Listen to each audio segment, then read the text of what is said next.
So in our last steps that we want to take is where we want to focus in on the actual strategies that we're going to take, and thinking back to our idea that strategies are the plans that set out how we're actually going to go about achieving our goals, and delivering what we're set out to do as a business.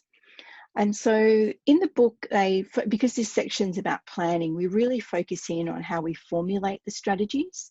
And it only just touches on the implementation and evaluation, because we get to that later in the semester when we get into some of the more sort of action-oriented stuff. So let's dig in now in terms of what we might think about when we're talking about how we're going to formulate our strategies or our plans about how we're going to deliver what we're aiming to deliver. So generally speaking, and again, the book takes a very corporate, global business kind of perspective on this stuff, but we can think of strategies as having sort of three levels to them. So we have our overall corporate level strategies, our competitive strategies, and then what's known as functional strategies. So we're just going to dive through each of these three levels and the components that sit within each three level. So our corporate strategies set out what kind of businesses we want to be in terms of where we generally want to be heading and how we want to be operating, and how we want to set up our business entities working. And so generally speaking, there's three main types of strategies from a corporate perspective, and they're either growth, stability, or renewal. So let's dive into them.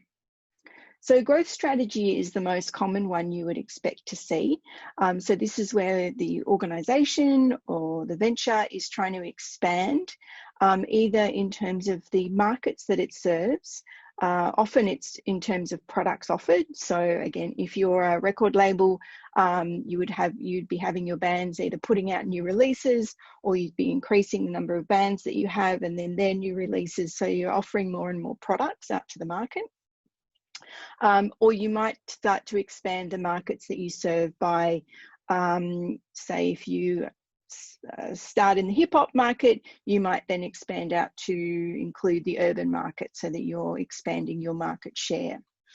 And so when we think about growth strategies, anything that's trying to build or grow the business, there's four ways that we can typically go about doing that. The first one is what we call concentration. So this is where we're getting really focused on increasing our market share and increasing what we might call share of wallet, which is where we're trying to get our existing customer base to perhaps buy more from us. So this might be a strategy if we've we've built a loyal fan base, and then we're trying to give them more releases, or more products in some way, shape or form. So say, for example, if we're a festival or some kind of event-based business, we might offer increasing numbers of events, or we might offer different products that sit within that event. So for example, we might have our general admission seats, and then we might have premium offers that enable our customers to increase their spend with us, and enable us to increase the value that we offer to them. Vertical integration is where we are building our business by shoring up our supply chain. So you might see an example of this where, so say rather than if you might have a record label that is working with a distributor, and they might be working with, in the old days, a CD pressing plant. If that label then bought the CD pressing plant and bought the distributor, that's what we would call vertical integration, because they're trying to expand across their supply chain the services and products that they offer, and as well as that, get the consolidation of revenue and costs associated with that. So they're obviously going to be able to do things cheaper if they own those businesses, rather than if they have to pay somebody else for those services. Horizontal integration is where you're trying to stay within your same venture or same kind of product offering, but you're buying up your rivals. So anytime you see a merger or an acquisition, that's a form of horizontal integration. So if you see a record company buying up other labels and integrating them into their like overall brand and overall company. That's an example of that company doing horizontal integration by trying to spread out and capture that additional market share from buying up its competitors. And then diversification is the example I talked about earlier, about where you start with an existing market and you might start to expand out from that. So either in terms of your market diversification, so starting to offer similar products to different kinds of people. In the example I talked about, where you might start out as a hip hop label and then you start to expand to be hip hop and urban, or hip hop and pop, or whatever. And then you might also have product diversification. So that would be where instead of just doing music, maybe you do music and publicity, or you start to offer different services to your customer base. Then in terms of the types of strategies, so they were we just looked at our growth strategies.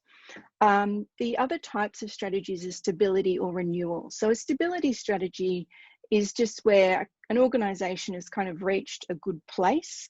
They might have tapped out their market share and they don't really want to invest anymore in trying to grow.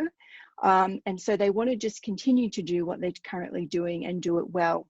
So we might think of examples like the Woodford Festival or the Blues Festival, where they've got a really good venture, it's profitable, they sell out every year, they don't necessarily want to expand or grow any bigger with that particular project because it's, you know, sort of capped in terms of the venue, in terms of the number of people that can come and what they realistically want to achieve with that that project. And so what they really want to be doing is just maintaining now. So keeping a stable, solid business going that continues to do what it does well. And then the flip side is what we would call a renewal strategy, which is where an organization is starting to decline in some way. So where people have lost interest, the market has shifted. So for example, anyone who was sort of like a CD manufacturing company, for example, might have to kind of have a way of, when CD sales plummeted, how were they going to actually address that declining organizational demand or demand for their products and try and turn that around. So they probably would have had to downsize in some way, lay off staff, reduce the amount of equipment that they have, things like that, and possibly then try and reinvent themselves in some way, shape or form in order to renew and come out of it, rather than trying to keep doing what they were doing. So let's now look at our next level, which is our competitive strategies. So when we're thinking about our competitive strategy, we're thinking about that inner circle level in our external environment diagram, which is our immediate environment, which is all the stakeholders. And we're thinking about how we're going to compete in that environment. And so we need to be starting to think about, well, what's our competitive advantage, which is what is it about our organization or our company that gives it a distinctive edge in comparison to its competitors or other players in the marketplace. And so this is what we will be honing into when we start to think about what is going to be our competitive edge in our competitive strategy.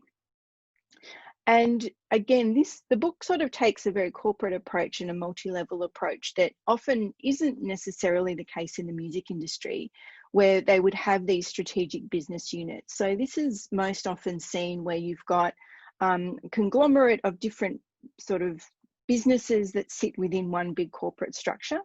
So you might see this, say, in something like the Mushroom Group, which has lots of little companies that sit within the Mushroom Group brand.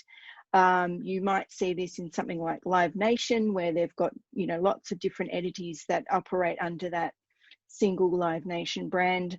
Or you might see it in smaller organizations where they have different services that sit under a collective. So say, for example, you might have a record label that has the sort of label services, they might have publicity, and they might have booking, for example. It's different sort of semi-independent entities that sit within the organisation. So there's a different set of strategies that we can use in this competitive thinking, the competitive level. So the first one that we can think about is competing on cost, right? So we looked a little bit at this back in entrepreneurship when we looked at our pricing strategies, where some organizations will just try and compete purely on cost. And so we saw examples like the discount airline industry, where they're just trying to be, you know, try and win customers on the basis of cost. That's typically not the case in the music industry, because a lot of the prices are regulated because they're set at, you know, distributor levels, say through iTunes or Spotify. And so they're typically as standard costs.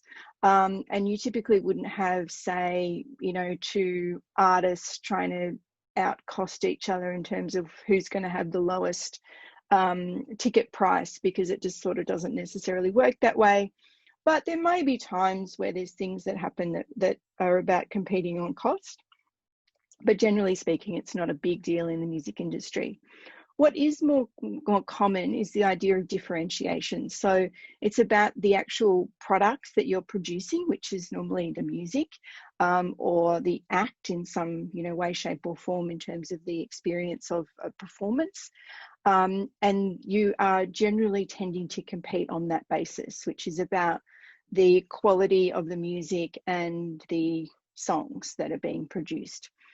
And so being very clear about what that competitive value or the competitive advantage is in terms of what is it that you're kind of selling is quite important to be able to communicate that and have that connect with customers. And then what we would call a focus strategy is where you're competing in a very narrow segment or a niche that typically has been ignored by someone else. So an example of this might be that, you know, we start to see, like in the 70s, punk starts to emerge, and then labels start to be created in order to work with those punk acts that the mainstream record companies are ignoring. And we see this through history with different emergent types of artists and musical genres that emerge, that then new record labels and new players in the music industry start to gather around those new and emerging musical styles. And we might want to call that a focus strategy, or we might call a focus strategy labels or managers or even festivals that focus in on a very, very specific style of music.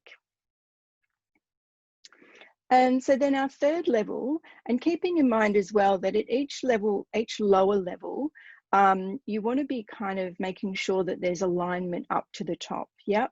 So all our strategies need to be aligned up to our corporate strategy, because otherwise the general direction that we're trying to be heading in will be misaligned. And so then when we will get down to our functional strategies, this is where each of the different teams or departments within the organisation are developing their own strategies that try and help build on and support the strategies that have been set higher up.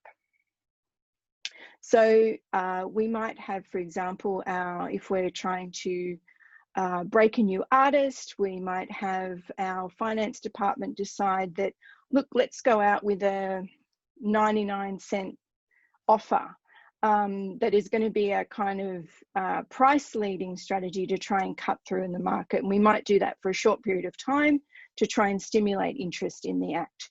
The marketing department might try different strategies that will be about trying to do the differentiation and look at how, you know, we're positioning our particular artist or act in comparison to similar artists or acts.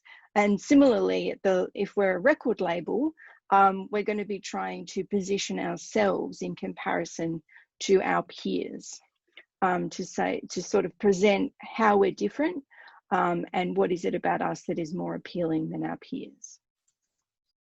So let's take a couple of examples and dig into them a little bit. The first two I'm going to show you, which is the Sydney Gay and Lesbian Mardi Gras and the National Folk Festival, you can see the flavour of them is much more around stability rather than growth or renewal.